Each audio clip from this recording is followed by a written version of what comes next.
says Tembelek Nina, a simple yet complex phrase that holds power over the future of Western Cape Judge President Hlophe. Research and language expert Professor Langibalele Mathenjwa took the stand and was cross-examined by legal representatives of the Concourt Justices as well as those representing Judge Hlophe. I had to test the level of the people who were actually involved in the conversation.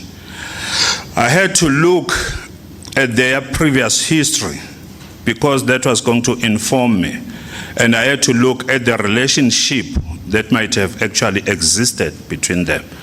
Because if you take the phrase as it is, that says Tembelegini, out of context, you may actually ended up being misled. Mathenjwa, who chairs the isiZulu National Language Body, says there was no evidence that the phrase was intended to influence the judge. He adds that according to his analysis of the conversation as recounted by Judge Jafta, the phrase loosely translated as "you are our last hope" was instead intended to show faith in the justice system. Though he was not the first language speaker of isiZulu, but he could actually conceive that he meant that they were their last hope, because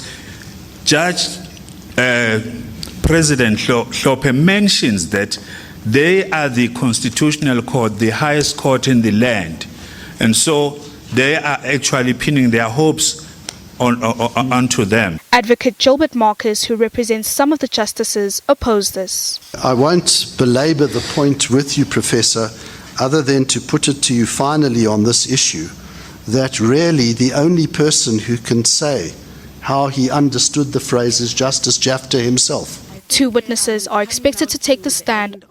Nosipho Mncube, SABC News, Johannesburg.